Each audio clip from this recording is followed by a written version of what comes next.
Pendant la Seconde Guerre mondiale, Joseph Goebbels était le principal propagandiste d'Hitler. Son travail consistait à convaincre le peuple allemand que tout ce qu'Adolf Hitler disait était vrai, qu'on pouvait le croire sur parole. Et il était vraiment très doué pour ça. Il a fait croire aux gens les choses les plus invraisemblables, des choses qui leur faisaient penser que leurs fondements émotionnels et moraux qu'ils avaient depuis longtemps, dans bien des cas, resteraient en fait intacts s'ils croyaient à ces idées hérétiques d'Adolf Hitler. Même des pans entiers des croyants en Allemagne, qui avaient été, dans bien des cas, des gens parfaitement bien, moraux et respectables avant la guerre.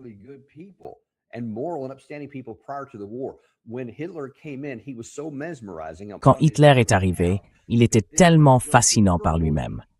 Mais avec Joseph Goebbels, il pensait que même les choses que disait Hitler, qui auraient autrement semblé contredire directement ce qu'il croyait, il parvenait d'une manière ou d'une autre à leur faire croire que non, en fait, ce n'était pas un problème.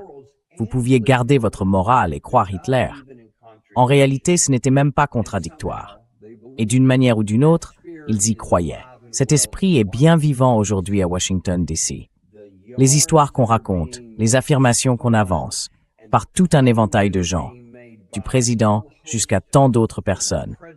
Une si grande partie de cette soi-disant élite que je qualifie d'élite désormais en décomposition.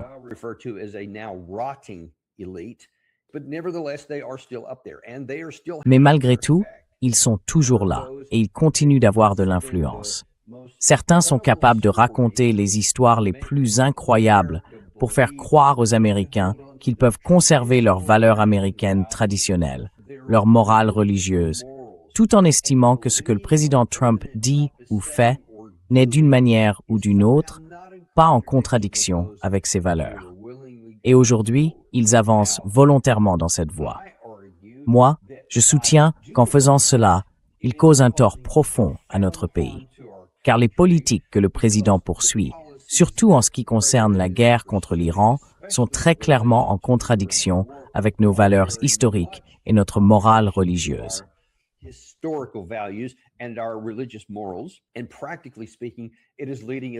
Et concrètement, cela nous mène vers des pertes potentiellement catastrophiques. Une destruction pure et simple du statut, de la puissance, du prestige et de l'influence dont les États-Unis ont bénéficié depuis un siècle environ. Alors, je vais m'en prendre au sénateur Tom Cotton, ici. Mais soyons clairs, ce n'est pas un problème qui lui est propre. Il ne s'agit pas seulement de montrer à quel point lui est mauvais. Cela montre à quel point sa classe est mauvaise. Et je vais vous montrer, dans les 2 extraits qui suivent, à quel point ce qu'il dit est complètement déconnecté de la réalité. Pour ma part, j'ai longtemps été un grand partisan de la guerre d'Irak de 2003.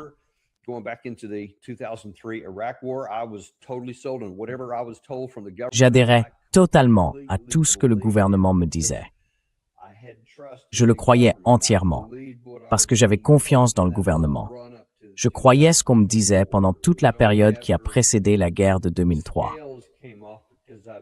C'est seulement après que j'ai ouvert les yeux, parce que j'ai pris conscience de la réalité et de la vérité en coulisses. Surtout parce qu'à l'époque, j'étais encore en service actif.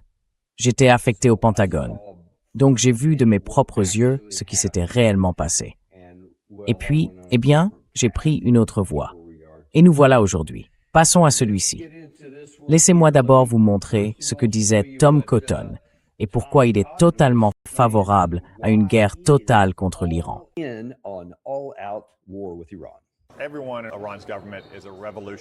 Tous les membres du gouvernement iranien sont des fanatiques terroristes révolutionnaires. Ils peuvent jouer ce jeu où les diplomates anglophones en costume disent qu'ils n'étaient au courant de rien et qu'ils regrettent que des factions incontrôlées aient tué des Américains. Mais en Iran, c'est un seul et même gouvernement. Le président a eu raison de riposter contre l'Iran. Je pense que nous devons continuer à les frapper durement. Nous devons maintenir l'embargo qui dévaste leur économie. Nous devons garder le détroit ouvert pour maintenir les coûts bas pour les habitants du Kansas et pour tous les Américains. Mais j'ai toujours été très sceptique quant à l'idée que nous trouvions en Iran quelqu'un qui veuille conclure un accord et qui ait le pouvoir de le faire.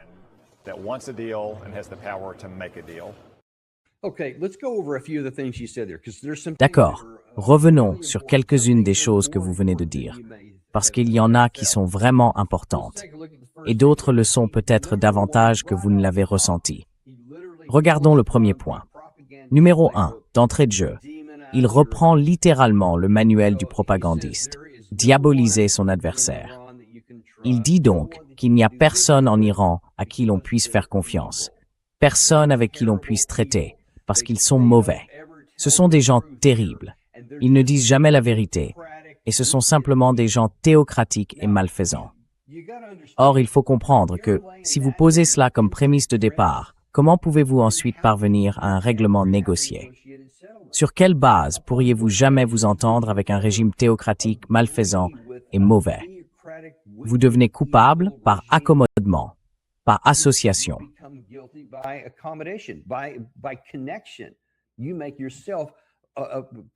Vous vous rendez complice de ce qu'ils font. Donc évidemment, vous êtes désormais coupable. Enfin, imaginez qu'un meurtrier de masse habite dans votre rue et qu'il vous dise « Hey, pourquoi ne pas conclure un accord? Cette bande de pelouse entre nos maisons, vous vous occupez de cette partie et moi de celle-là. On se met d'accord. » Et vous répondez « D'accord. Bien sûr, faisons-en un accord avec quelqu'un dont vous savez que c'est un meurtrier. » Pourquoi feriez-vous ça? Pourquoi feriez-vous quoi que ce soit avec lui, à titre personnel? Mais c'est ce qu'il veut transposer au niveau national. Il veut diaboliser la partie iranienne pour que vous en concluiez, eh bien, ce serait insensé de conclure un accord avec eux. Évidemment, il faut les détruire. Je ne vais pas me préoccuper d'une bande de pelouse, ni de savoir qui va la tondre.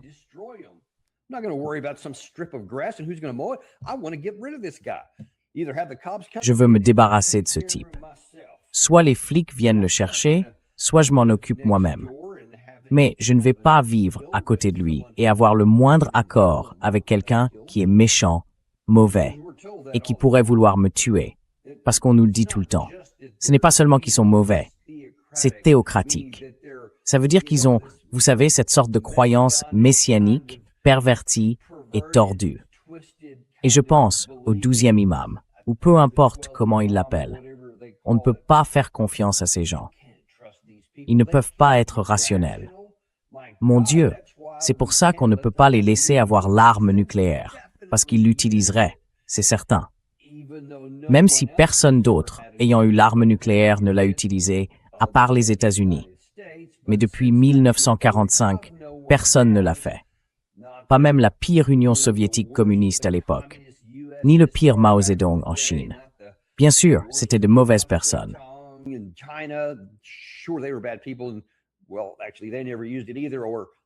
Eh bien, en réalité, eux non plus ne l'ont jamais utilisé, pas plus que le fou Kim Jong-un. Enfin bref, n'empruntez pas cette voie-là. Vous voyez ce que je veux dire? On nous dit que cette personne folle est différente de tous ces autres, ceux qu'on appelle des fous dotés de l'arme nucléaire. Et, d'une certaine manière, on ne peut pas. Donc pas de paix. Mon Dieu ne permettez pas le retour du JCPOA sous quelque forme que ce soit, parce que ce sont des gens fous. Et souvenez-vous, le président Trump a déjà posé les bases et vous a dit que même le JCPOA, aussi bon soit-il, avec toutes les contraintes imposées à l'Iran, les limitations, les inspecteurs et tout le reste, même cela était une voie vers la bombe, selon lui. Par conséquent, à moins d'obtenir quelque chose de bien plus avantageux pour les États-Unis, rien ne permettrait d'accepter ce que dirait le président Trump.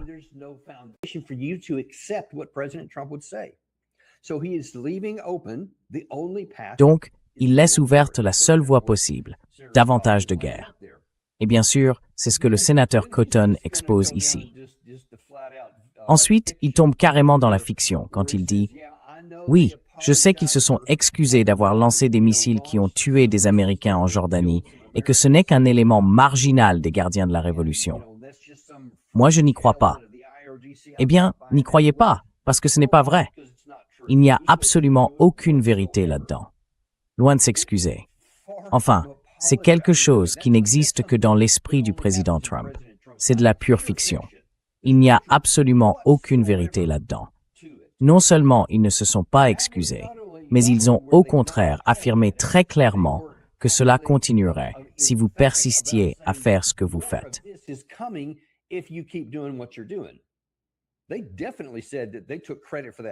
Ils ont clairement dit qu'ils en revendiquaient la responsabilité. Ils ne se sont excusés d'aucune manière. Ils ont dit « c'est la guerre ». Vous-même, président Trump, avez dit « retirez le cessez-le-feu de la table, c'est terminé ». C'est ce qu'a dit le président Trump. Nous ne respectons même plus le cessez-le-feu. L'Iran a dit « d'accord, alors c'est parti. Vous avez tiré sur nous.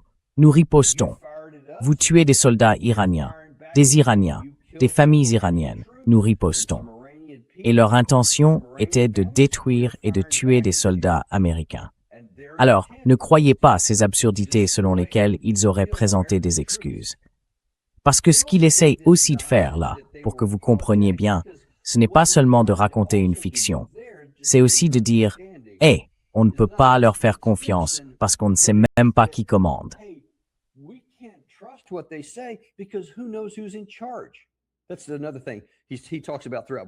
C'est un autre sujet dont il parle tout au long de ces deux extraits. Il dit régulièrement « On ne sait même pas qui est aux commandes là-bas. On conclut un accord avec un camp, puis un autre camp peut arriver et faire autre chose. » Non, ce n'est pas comme ça que ça fonctionne. Il n'y a absolument aucune preuve de cela. Le système iranien a un organigramme bureaucratique très clair. Il comprend des responsables politiques, des militaires, puis leur guide suprême, le Conseil suprême, je crois que c'est comme ça qu'ils l'appellent. Et chacun a un rôle. Et comme dans notre système, il y a des désaccords. Certains disent aux dirigeants qu'ils devraient faire ceci. D'autres disent « guide, il devrait faire cela ». Puis le dirigeant tranche, et tout le monde s'aligne, peu importe ce qu'il pensait auparavant. C'est comme ça que fonctionne notre système.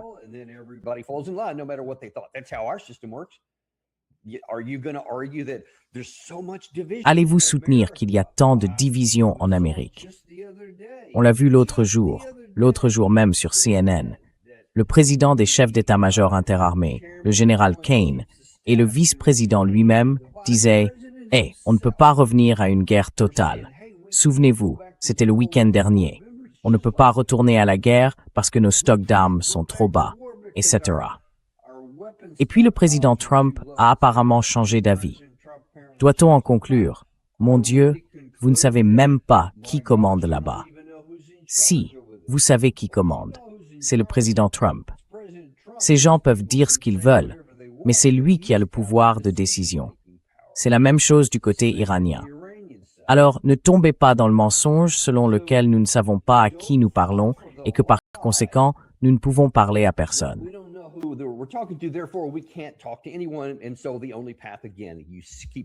Et donc, la seule voie. Là encore, vous voyez le thème qui revient. La seule voie logique, c'est de retourner à la guerre pour imposer le respect des exigences, peu importe qui est au pouvoir. C'est ce qu'on ne cesse de dire. L'un des points les plus absurdes ici, c'est qu'il dit, et je crois qu'il va le dire dans ces deux extraits, qu'il faut maintenir ouvert le détroit d'Ormuz. Il a dit, oui, il faut simplement y retourner. Et c'est pour ça que je terminais le travail auparavant, pour pouvoir utiliser notre force militaire et maintenir le détroit ouvert. Maintenir le détroit ouvert. Cela implique que le détroit est ouvert et que nous voulons simplement utiliser la puissance militaire pour qu'il le reste. Mais quand on regarde ça, je viens juste de préparer ceci, juste avant qu'on entre à l'antenne.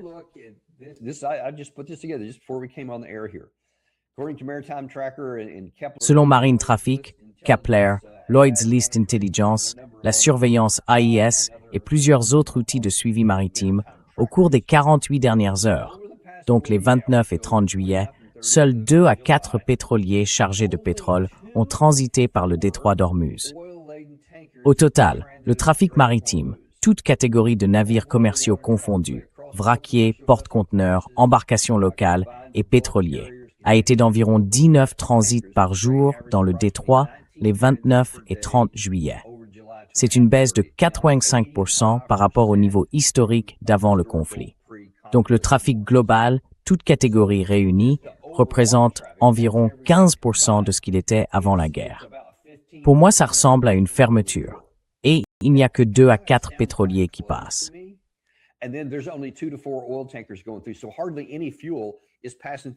Donc presque aucun carburant ne passe par là. Alors de quoi parlez-vous? Le maintenir ouvert. Là, ce qu'il essaie de faire, c'est de vous vendre cette fiction selon laquelle le président Trump agit militairement. Il a déjà atteint l'objectif. Nous voulons juste le maintenir ouvert. Ces satanés iraniens veulent revenir en arrière et essayer d'annuler ça. Donc, nous devons maintenir la pression militaire pour garder ce détroit ouvert. Écoutez, on peut berner les gens. Ceux qui regardent ça ne vont probablement pas aller sur Kepler pour voir combien de pétroliers y sont passés. Vous regardez le prix du pétrole ce matin et vous vous dites qu'il est encore relativement bas. Je crois qu'il était à 84, peut-être autour de ça ce matin. C'est encore plutôt bien.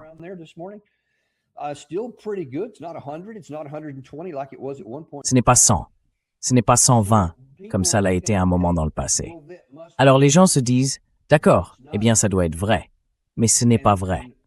Et si le prix du pétrole peut être manipulé, maintenu bas, le président Trump a été incroyablement efficace pour manipuler le marché et maintenir stable, voire bas, le prix du pétrole sur le papier, même selon les standards actuels. Alors même que le pétrole ne sort pas, ce qu'il ne peut pas masquer sur le papier, c'est qu'il n'y a pas de carburant d'aviation qui sort.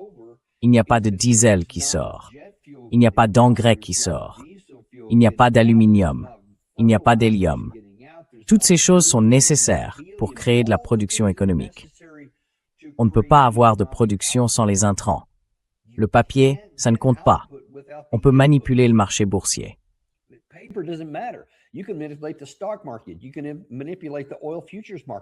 Vous pouvez manipuler le marché des contrats à terme sur le pétrole toute la journée, et c'est ce qu'il fait.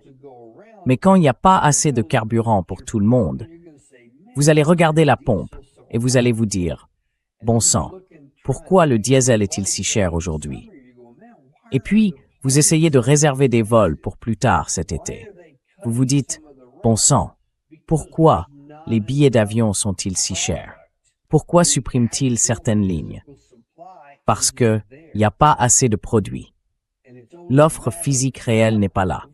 Et ce n'est qu'une question de temps avant que ça commence à avoir un impact concret sur la production économique.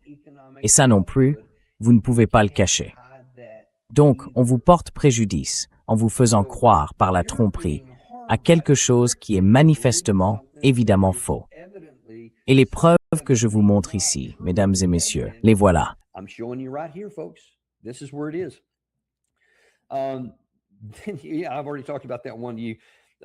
Oui, j'en ai déjà parlé. Vous savez, il n'y a aucun problème d'ailleurs. Il dit, on ne sait pas avec qui on peut traiter. Oh, il n'y a aucun problème pour savoir avec qui vous pouvez traiter. C'est Ghalibaf, qui était en gros leur principal négociateur et aussi le président de leur parlement. Le ministre des Affaires étrangères, Abbas Araghchi, qui est leur chef de la diplomatie. Il n'y a aucun problème pour trouver quelqu'un à qui parler. Aucun problème du tout. En revanche, il y a un gros problème. Leur faire dire ce que nous voulons. Et c'est là que se situe votre problème, parce qu'ils ont toujours été très constants sur ce qu'ils veulent. Ils reviennent toujours en disant « Hey, s'il doit y avoir des discussions, et pour l'instant, il n'y en a pas d'ailleurs selon la partie iranienne, ce sera sur la base des termes du protocole d'accord initial. »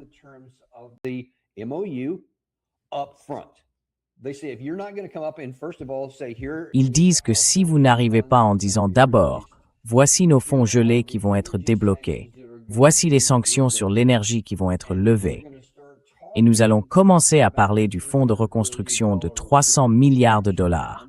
Les gens ont déjà un peu oublié celui-là. Et le contrôle du détroit d'Ormuz restera pour toujours du côté iranien. Ils disent que si ce n'est pas votre point de départ, alors il n'y a pas de point d'entrée. Donc ce n'est pas difficile de trouver quelqu'un avec qui parler, qui soit très sûr de lui, à tous les niveaux du gouvernement iranien, sur ce que sont les exigences.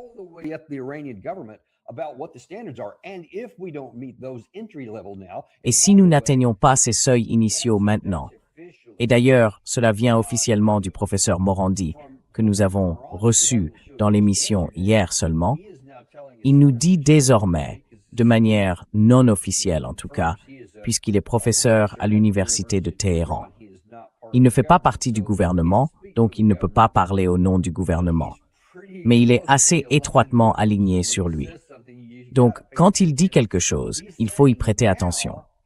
Il dit maintenant qu'ils vont y ajouter Gaza. Or, apparemment, un accord pourrait être conclu selon lequel le Hamas accepterait de se désarmer. Mais le diable est dans les détails sur ce point-là. Je ne vais pas m'y attarder. Ils disent que cela serait encore à environ 1 an à cause de tout ce qui doit se passer. Et je pense que les chances que cela arrive sont presque nulles.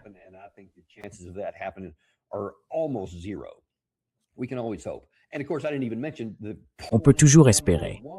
Et bien sûr, je n'ai même pas mentionné le premier point du protocole d'accord. C'était bien sûr qu'Israël doit arrêter sa guerre contre le Hezbollah au Liban. Et la partie iranienne dit qu'Israël doit se retirer du Liban. Donc toutes ces choses doivent se produire. Personne en Amérique ne veut entendre ça, et certainement pas le sénateur Cotton. Alors, au lieu de gérer ces situations et de comprendre que nous n'avons aucun levier pour les contraindre à revenir sur l'un ou l'autre de ces points, nous continuons simplement à les diaboliser. Voilà ce qu'on avait dans ce seul extrait de 45 secondes. C'est la vérité sur cet extrait. Maintenant, laissez-moi vous en montrer un autre, tiré de cette même interview. Il y a aussi d'autres questions qui doivent être abordées. Comment mettre fin à ce cycle d'attaques suivi de ripostes? Je ne pense pas qu'on puisse prendre qui que ce soit en Iran au mot. Depuis le tout début, dès le mois d'avril, je suis favorable à l'achèvement de notre campagne militaire. Peut-être 2 ou 3 semaines supplémentaires de bombardements intensifs afin de réduire leur capacité à menacer nos troupes dans la région et leur capacité à empêcher la navigation dans le détroit d'Ormuz. Peuvent-ils encore harceler les navires? Oui, mais nous avons la capacité, en travaillant avec nos partenaires, de maintenir le détroit ouvert, de maintenir les exportations de pétrole et de faire baisser les prix pour les habitants du Kansas et pour tous les Américains.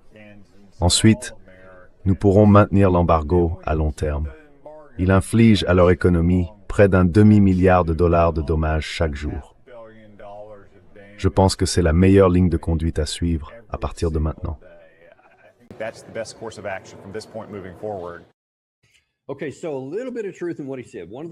Bon, il y avait un peu de vérité dans ce qu'il a dit. Une des rares choses qu'il a dites qui était exacte. Il parlait de notre blocus du côté iranien, qui leur cause d'énormes difficultés économiques. C'est vrai. C'est la seule chose exacte qu'il ait dite. Le blocus provoque des difficultés du côté iranien. Il les empêche de vendre leur pétrole. Il les empêche de faire sortir d'autres exportations par le Golfe Persique et de faire entrer d'autres produits par le Golfe Persique. Cela crée certaines difficultés et personne ne le conteste du côté iranien. Ils disent que cela leur fait mal. Cela provoque des problèmes d'inflation.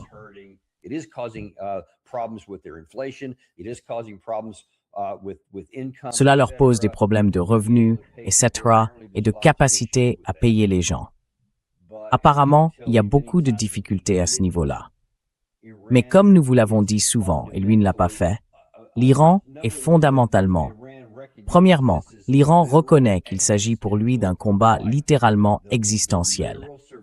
La survie même de leur pays est en jeu. Et quand des gens sont soumis à une telle pression par une force extérieure, les États-Unis et Israël, il n'y a aucun prix qu'ils ne soient prêts à payer pour survivre et poursuivre la guerre jusqu'à ce qu'ils puissent essayer de gagner. Ils feront tout ce qui est possible. Donc, leur faire mal financièrement ne permettra pas de conclure un accord, parce qu'ils peuvent tenir.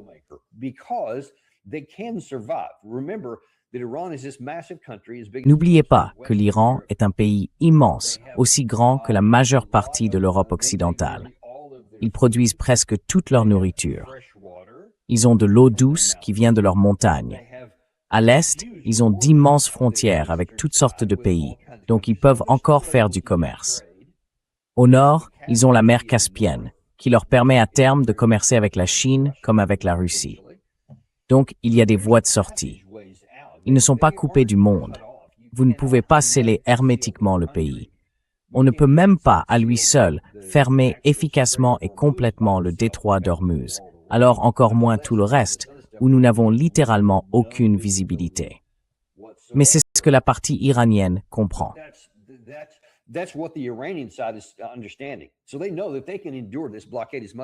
Ils savent donc qu'ils peuvent tenir face à ce blocus, aussi douloureux soit-il. Et bien sûr, comme toujours, quand on impose une contrainte quelque part, les gens cherchent des solutions de contournement et finissent par en trouver. C'est ce qu'ils font. Donc, si vous pensez que cela va leur nuire, vous avez en quelque sorte oublié de préciser qu'en maintenant ce blocus, il s'agit d'un double blocus. L'Iran empêche aussi les navires de sortir. Je viens de vous le montrer. Il a dit, enfin, une fois de plus, il a avancé cette affirmation ridicule qu'il fallait maintenir le détroit ouvert. Mais je viens de vous montrer que non, il n'est pas ouvert actuellement. Seuls 2 à 4 pétroliers en sortent chaque jour. 85% du trafic est interrompu par rapport au niveau d'avant-guerre.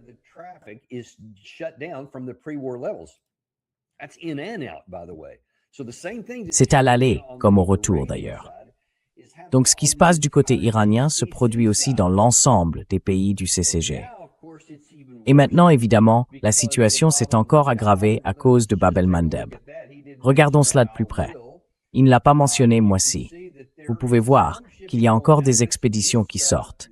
Ces colonnes montrent une période de 48 heures avant que les Houthis, Ansar Allah au Yémen, ne bloquent ces passages. Et vous voyez qu'il y avait environ 85 à 92 navires par jour. Vous pouvez aussi voir le volume de pétrole qui y transitait. 14,8 millions de barils par jour. 18 millions sur 48 heures, soit environ 7 millions de barils par jour avant le blocage.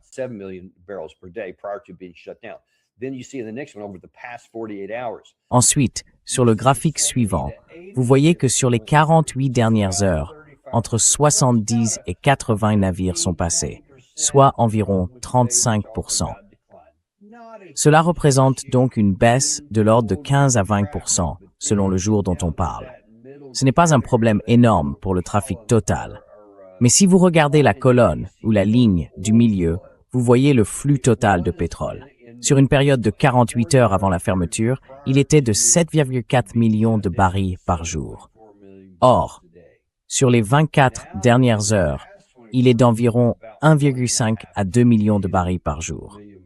C'est un effondrement de 70 à 80% des volumes de pétrole. Et les flux saoudiens en particulier, une grande partie passait par la mer Rouge. Donc maintenant, ils sont très en dessous de leur niveau précédent. Celles sont désormais autour de 1,5 à 3 millions.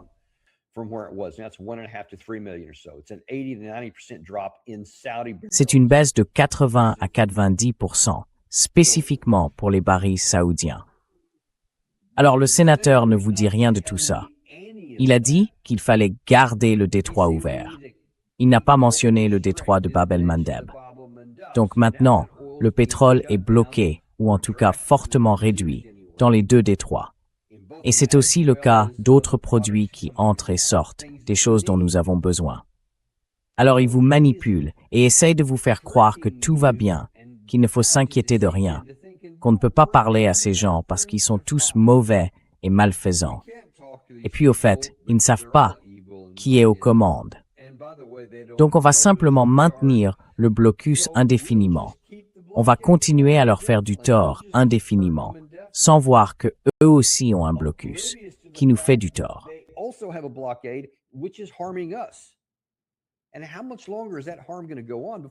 Et combien de temps encore ces dégâts vont-ils continuer avant qu'on dise enfin « Hé, attendez une minute, ça ne marche pas ». Il a dit autre chose. Il a dit « Écoutez, je pense que c'est quelque chose qu'on entend souvent de la part de Jack Keane et aussi de Keith Kellogg. Et vous savez quoi? Même si nous le faisons. » Et c'est pour ça qu'il le préconise. Et là encore, il a rappelé que dès avril, j'étais favorable à ce qu'il n'y ait pas de cessez-le-feu du tout. Je pense qu'on aurait simplement dû continuer parce que Et voilà son mythe suivant. Non, ce n'est pas un mythe, c'est une invention. Encore 2 ou 3 semaines, et on aurait pu en finir avec ça. C'est tout ce qu'il aurait fallu. Ensuite, on leur aurait retiré leurs missiles.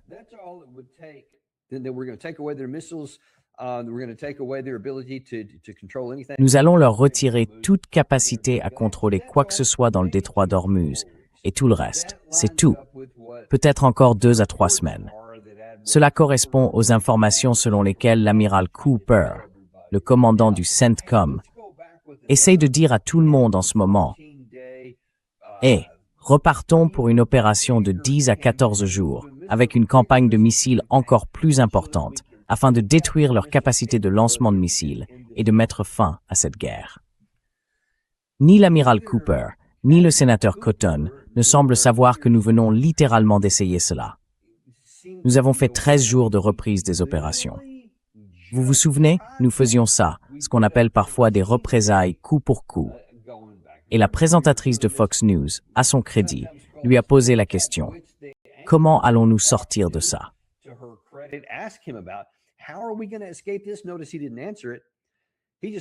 Remarquez qu'il n'a pas répondu à la question. Il a simplement dit « Oh bon, encore 2 petites semaines et on pourra régler ça. » Elle aurait pu lui répondre « Et en quoi est-ce différent de ce que nous venons de faire pendant 13 jours, avec tous ces coups pour coups? Nous avons frappé des cibles 13 jours d'affilée, en disant expressément que cela visait à éliminer leur capacité à contrôler le détroit d'Ormuz, leurs lanceurs de missiles, leur logistique, leur capacité de production, et ainsi de suite. C'est ce que nous avons dit viser. Alors, en quoi est-ce différent quand vous préconisez ici 2 semaines supplémentaires? Comment pouvez-vous défendre cet argument alors que nous avons essayé pendant 40 jours? Ça n'a pas marché. Ensuite, nous avons eu un blocus de 2 mois et ça n'a pas marché non plus.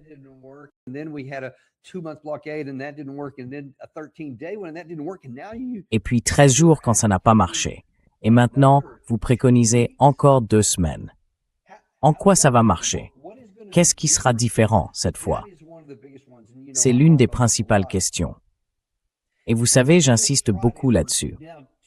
Si nous avons déjà essayé pendant 2 phases d'activité militaire et qu'il n'y a aujourd'hui aucune différence par rapport au 2 mars, le 3e jour de la guerre, date à laquelle la plupart des gens disent que l'Iran a officiellement fermé le détroit d'Ormuz, pourquoi ça serait-il différent maintenant? Et bien sûr, il n'a pas de réponse à ça. Et vous savez, cette obsession de maintenir le blocus encore et encore n'a absolument aucun sens. C'est irrationnel, parce que nous le voyons de nos propres yeux.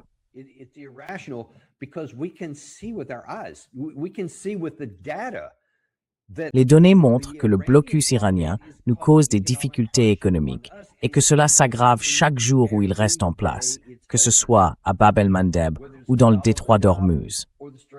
Et pourtant, il ne veut pas que vous regardiez ces graphiques. Jack Keane ne veut pas que vous regardiez ces graphiques. Keith Kellogg, Mike Pompeo, Lindsey Graham, quand il était encore en vie, le sénateur Blumenthal aujourd'hui. Je veux dire, beaucoup de gens sont prêts à reprendre le relais et à continuer dans cette voie. Et bien sûr, le président Trump avant tout. Et ils vous trompent tous, ils vous mentent tous. Ils essayent tous de vous faire croire des choses que vous pouvez voir de vos propres yeux.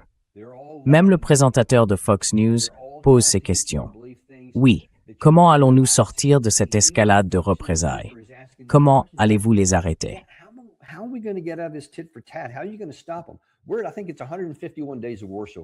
C'est étrange. Je crois qu'on en est à 151 jours de guerre, ou 152.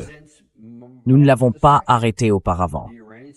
Depuis le 2 mars, la partie iranienne contrôle le détroit d'Ormuz.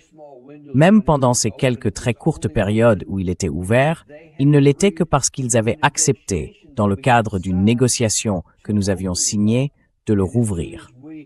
Et dès que nous avons essayé de modifier les termes de cet accord, en ajoutant quelque chose concernant le détroit d'Ormuz qui ne figurait pas au paragraphe 5, sans respecter les autres dispositions, notamment celles qui exigeaient qu'Israël se retire du Liban, pour satisfaire au paragraphe numéro 1, nous n'avons libéré aucun des fonds gelés. Nous avons seulement levé très temporairement certaines sanctions visant le secteur énergétique iranien avant de les rétablir aussitôt et d'en ajouter d'autres.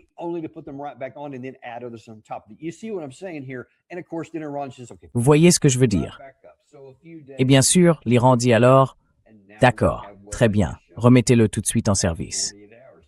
Donc, quelques jours, et c'est tout. Et maintenant, nous avons ce que je viens de vous montrer au cours des 48 dernières heures. Voilà où nous en sommes aujourd'hui. Donc, à cause des mensonges que nous racontent nos hauts dirigeants, nos intérêts sont lésés et ce préjudice augmente chaque jour. Et si nous revenons à cette idée de riposter plus durement, nous allons en parler un peu plus en détail cet après-midi dans une autre émission. Si nous faisons ce que les experts militaires et des gens comme le sénateur Cotton supplient le président Trump de faire, la situation va encore empirer. Je ne vais donc pas vous gâcher la suite. Nous verrons ça cet après-midi.